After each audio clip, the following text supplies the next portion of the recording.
হে everyone.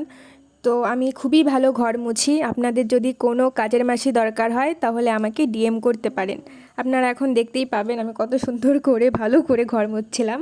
আর আপনাদের যদি মনে হয় যে আমি বাঁ হাতে ঘর মুছছি তাহলে আমি বলে দিই, আমার ক্যামেরাটা ফ্রন্ট ক্যামেরা ছিল, কারণ আমার ফোন ধরে দেওয়ার কেউ নেই।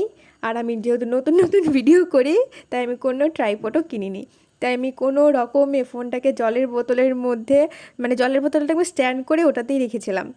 তো এই যে আমি ঘর মুছছিলাম। তো আজকে হচ্ছে চৈত্র সংক্রান্তি, আর আমাদের বাড়িতে আজকের দিনে একটা পুজো হয়, যেটাকে আমি ছোটোবেলায় তিতা পুজো বলতাম, কারণ ওই পুজোর আগের দিন আমাদের তিতা খেতে হয়। আর আজকে যেগুলো আইটেম রান্না করবে তার মধ্যে কিছু কিছু তিতা থাকেই।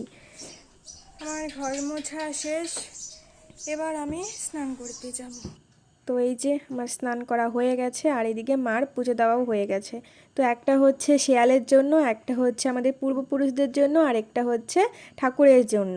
তো পুজো শেষ হয়ে গেছে, এবার ওই যে মা ওই মানে যেগুলো আর কি শেয়াল আর পূর্বপুরুষদের জন্য দিয়েছিল ওগুলো আমাদের পুকুর পাড়ে দিয়ে আসতে যাবে।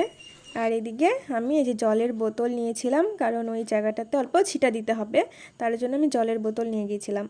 আর এদিকে এই যে মা পূর্বপুরুষদের জন্য যে প্রসাদটা দিয়েছিল সেটা দিয়ে দিচ্ছে। যে খুবই আরামসে, মানে কোনো তাড়া নেই, আরামসে মোমবাতি ধরাচ্ছে। আর এদিকে হাওয়াও ছিল প্রচুর। মা এদিকে মোম জ্বালাক, ততক্ষণে আমি আপনাদের বলি যে চৈত্র সংক্রান্তি কী। তো চৈত্র মাসের শেষের দিনকে বলা হয় চৈত্র সংক্রান্তি। এই দিনে হয় চড়ক পূজা, অর্থাৎ বুড়ো ঠাকুরের পূজা। এই দিনেই শাস্ত্র মতে শিব ও কালীর মহামিলন হয়েছিল, এর জন্যই এই দিনটি চড়ক পূজা উপলক্ষে পালন করা হয়। অনেকের বাড়িতে আজকের দিনে নারায়ণ পূজাও করে থাকে। তো শাস্ত্রে বলে যে আজকের দিনে নিরামিষ খেতে হয়, আমিষ খাবার খেতে নেই, সঙ্গে তিতা খেতে হয়, সজনে ডাঁটা, তারপর কাঁচা আম আর খেসারির ডাল খেতে হয়। আর এই পুজোটা করতে 7 বা 14 রকমের ভাজা বড়া আর ডাল দিয়ে করতে হয়। তো আমি এতটুকুই জানি, আপনারা যদি আরও কিছু জানেন তো আমাকে কমেন্টে জানাবেন।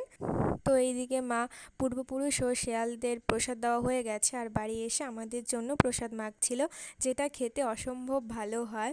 তোমরা যারা যারা এরকম ভাতের প্রসাদ খেয়েছো তারা তো জানোই।